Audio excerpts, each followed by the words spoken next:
Good afternoon. We're here at Miss Karen Garrison's house, 4457 20th Street here in Northport, Alabama. This is State Farm's claim number 0186B773H. We'll be doing a repair attempt. The scope has showed for 2 slopes and 50 additional shingles to be repaired. So this is on the slope where there are individual shingles, 50 of them that need to be repaired. So what I'm going to do today is a single shingle repair attempt to see if these repairs are going to be feasible for this roof. I'll be using all the proper tools, techniques, and equipment to do this, as well as attempting to give it the best shot to succeed. So here's the shingle that we're going to repair. This one right here is clearly broken here. Above it we have no creases, no breaks. One of the few areas where we don't have damage. So we'll unseal these, take this one out and replace it with an Owens Corning Supreme shingle. It's the closest thing we could find in the market that's going to be usable for this. I'm going to go ahead and take this off. And we go up 2 layers.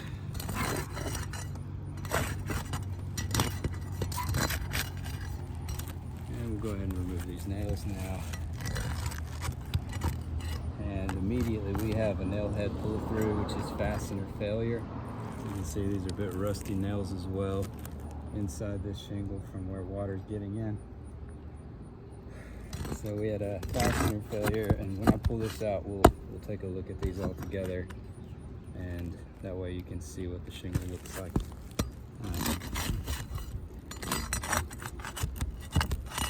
Bit of a pull through here as well.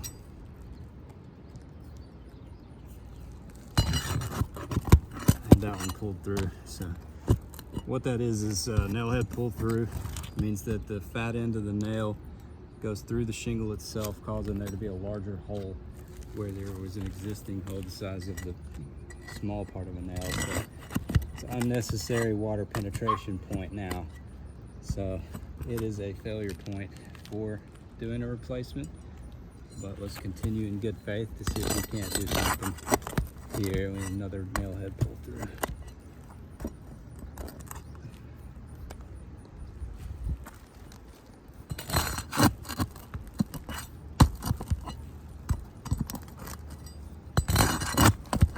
Another nail head pull through. So pretty much all of them have fastener failure problems so far. Let's just go ahead and take this out. We'll take a look at this shingle. Looks like we have, yeah, see how large these holes are in there. Now we have these larger holes in the shingles. Got a lot of tar held on. Let's check the back. Yeah, these are very fragile. All right, so now we're gonna go along with a Owens Corning Supreme shingle. It's good stuff right here. Let's see if we can't make it fit here. All right, so right away, I'm noticing that these are not the right size. These shingles are discontinued that are on the roof right now. This is going to be able to get in, but it won't fit perfectly. There's gonna be some overlap, but we need to have a shingle here to protect the roof. So I'm gonna go ahead and go back in with this anyway.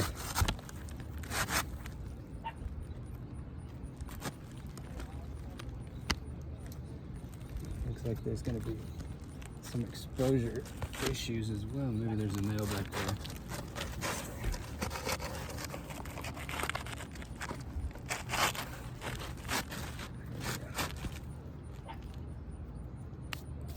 I'm gonna put some gloves on. In a second.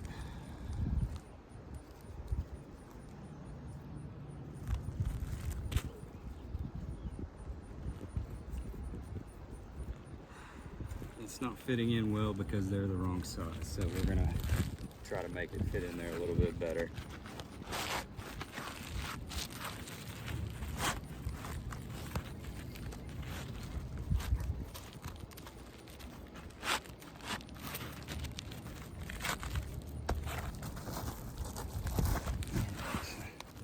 it kind of bowed up these shingles up above it. So we're trying to figure out what's causing that. Looks like there's something going on down there. And I'm actually not sure what that is. But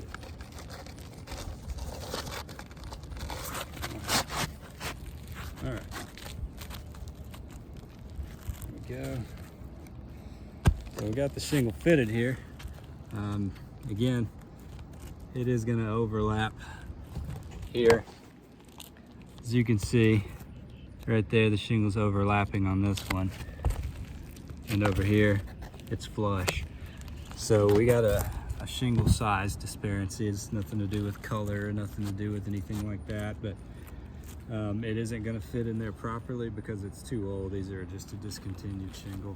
I'll leave this shingle here for anybody from State Farm that wants to come pick it up, but let's continue the repair. So I'm gonna go ahead and just put these nails back in here right in the nailing zone just above the tar strip. And I'm not gonna bend these any more than necessary to get this nail in.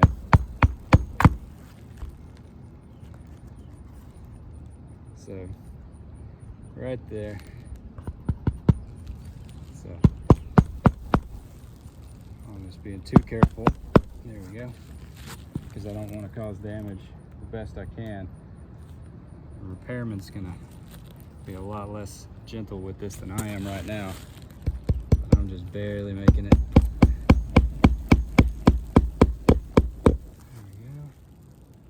Barely lifting these up. So no over manipulation. This is a standard size, standard practice right in the nailing zone.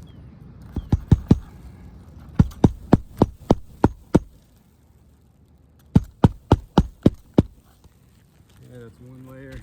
Go through the top, nail this one in. So we have existing holes here, so I can see where those are going to go. Same thing, we're not over manipulating shingles here. We're just lifting them up enough to get that nail in. Just to see if this isn't going to cause damage too.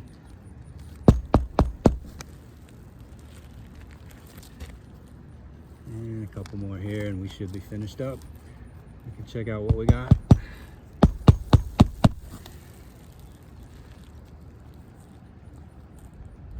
And that one was too low. That nail was in the tar strip, so we gotta go above it. I gotta go a little higher here. I'm trying to be too careful not to bend them.